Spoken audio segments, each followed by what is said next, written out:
Welcome back to Startup Health Now, the podcast where we celebrate the entrepreneurs and the innovators who are transforming health. I'm Logan Plaster. It's not every day that we get to break news on this podcast. If you listen to this show, you know we're more about pulling back the curtain on health innovation and diving into the stories behind the companies that are transforming health. However, today we have the rare opportunity to break a bit of exciting news. This is hot off the presses. 2 days ago, Sinaptica Therapeutics, one of the members of Startup Health's Alzheimer's Moonshot community, released new data that showed the 1-year efficacy of their product, which is an electrical brain stimulation therapy and device designed to stop the progression of Alzheimer's. The technical term is personalized neuromodulation. Their 12-month phase 2 study, which was presented last week at a major Alzheimer's conference in Madrid, showed that they could significantly slow Alzheimer's progression. That's a direct quote. And the improvements weren't just academic, only showing up on brain scans. Sinaptica showed statistically significant improvements compared to the placebo group on activities of daily living. In other words, life got measurably better for the group receiving the therapy. And the icing on the cake, they showed no serious side effects. This is pretty groundbreaking work that could open the door to proactively strengthening and repairing our brains. So we were pleased to get Ken Mariash, CEO of Sinaptica, into the Startup Health studio to break it all down for us. As you'll hear, the interview took place prior to the release of this data, which became public October 31st. Let's get into the interview. Ken, great to see you. Yeah, good to see you. Thanks for having me. We talked in, July in Philadelphia at AAIC. You had some awesome things on the horizon, which we'll talk about. But first, let's just level set. What is Sinaptica? What have you built? Yeah, it's a non-drug neuromodulation therapy for Alzheimer's. It's a weekly therapy that involves coming to a doctor's office and getting brain stimulation that's really personalized to your brain, which induces neuroplasticity throughout the brain, causes the strengthening of the key networks that drive human memory. Put in really simple terms, it's a weekly therapy that strengthens your brain against Alzheimer's pathology. Sounds amazing. I want to strengthen my brain. Is it just me? I've been reading and writing about a lot of folks in the Alzheimer's Moonshot community. It feels like there is this energy and inflection point happening around non-invasive ways to understand brain health, whether you're doing electrical stimulation, but there's sound, there's light. Are we at a special moment in time in terms of understanding brain function? Logan, we're decoding the brain. Non-invasive or invasive, there's many ways now to read the signals coming off the brain. You look at what Neuralink is doing and other BCI companies, they're reading the signals from the brain with an invasive implant. We're totally non-invasive. We're reading the signals from the brain by pulsing the brain with energy and then listening with 64-channel EEG. That's really complex data, which is enabling us to see what's going on with that patient's networks that drive human memory and other aspects of the disease pathology. So we're entering a world in which we really can take a data-driven approach to personalized therapy, diagnostics, and monitoring of Alzheimer's. Yes, it is an inflection point for the field. It's wild. Okay, so obviously with a product like yours, evidence is everything. So tell me, I understand that you've been doing some studies that are pivotal for your work, and maybe even there's something new that's come out since our last conversation. So what's up? Well, that word pivotal usually means phase 3. We do have phase 2 data. Our first phase 2 was at 6 months, and it tracked about 50 patients to 6 months of our therapy, so weekly therapy for 6 months. And what we found, and this is published in a major journal, is that we slowed the disease over all the key relevant endpoints in cognition and function at 6 months. So that's been published, that data is out there. Now we have, and by the time this is released, we will have shared from the podium 12-month data on the same therapy, now with 48 patients in another phase 2 study, which also shows that we hit the primary endpoint and all key secondary endpoints, cognition, function, and behavior. So you think about, the number of failures that we've seen over the last 20 years, just failure after failure after failure. When was the last time you saw a press release that showed that the therapy hit the primary endpoint and all key secondary endpoints without exception? Wow. And this is all with a non-invasive weekly therapy. It's 20 minutes a week. Patient sits back in a recliner.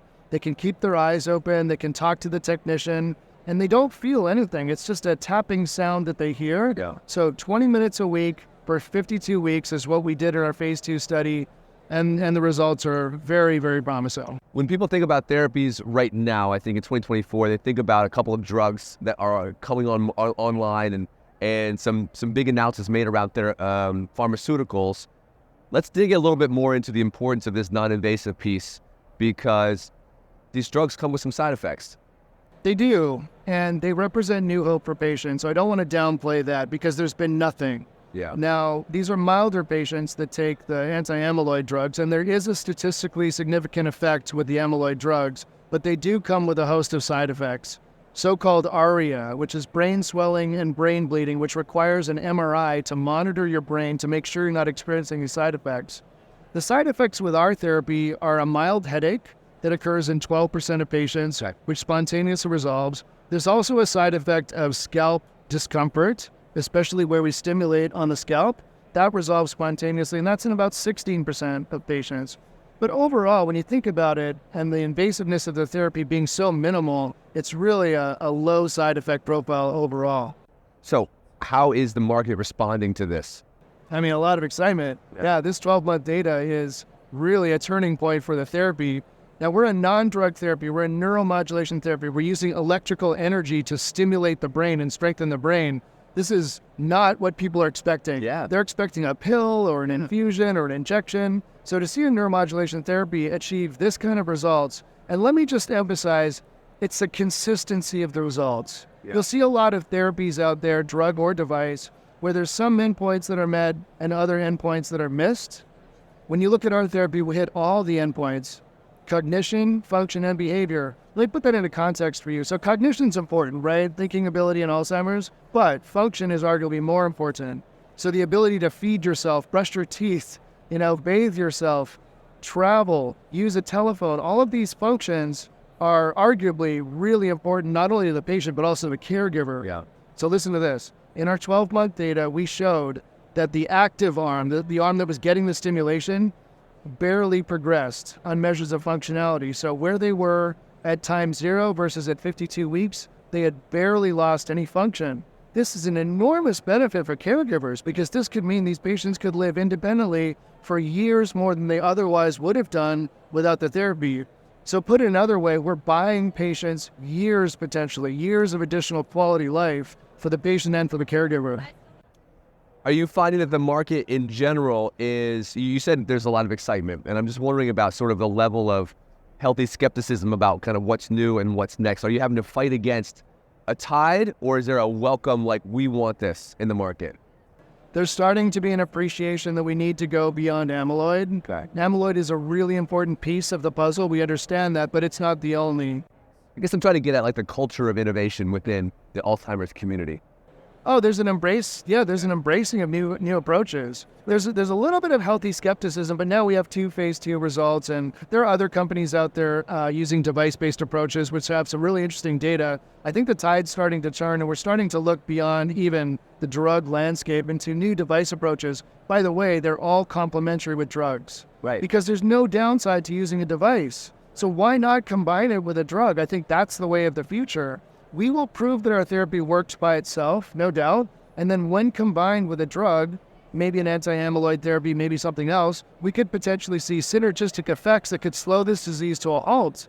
So yes, the market and the industry is starting to embrace new approaches because we know it's going to take a multimodal approach to solving this problem. So with these great results that will be out by the time this goes live, what is next? What do you see as the roadmap for the next 12 months? So we are laying a strong foundation with this data to move forward into a pivotal study. So the phase 3 study is designed for multiple sites in the US and in Europe. It will start in 2025. We are doing everything we can to prepare for that study. There's a lot of excitement. And again, the phase 2 study that we will have just announced is a really strong foundation to move forward. Secondly, is we need to explore our therapy in earlier Alzheimer's. Okay. Doesn't make sense to wait till you have stage 3 cancer before you attack the cancer. You want to get to it as early as possible. So we've now initiated a multi-center phase 2 study in Italy studying early Alzheimer's, so-called MCI, mild cognitive impairment. Yeah. So we'll be pursuing our therapy in that earlier population as well. And you have that Italy connection, I understand, because the originators of some of this science, right, are from Italy? Yeah, Giacomo's, he's been in Rome doing all of these studies for the past 15 years, and he's at the Santa Lucia Foundation in Rome, which is a major neurodegenerative center. Been there since 1960. It's a great benefit to be able to work with the Santa Lucia Foundation because he can do studies quickly and efficiently at his center there.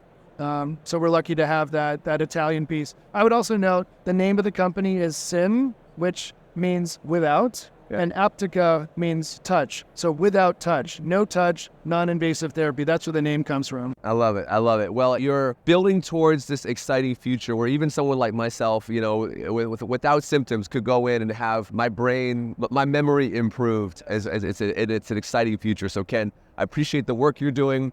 Appreciate the update, and we're going to be watching closely for the next 12 months. Thanks for coming by. Thanks for listening to Startup Health Now. We'll be back again with another episode next week.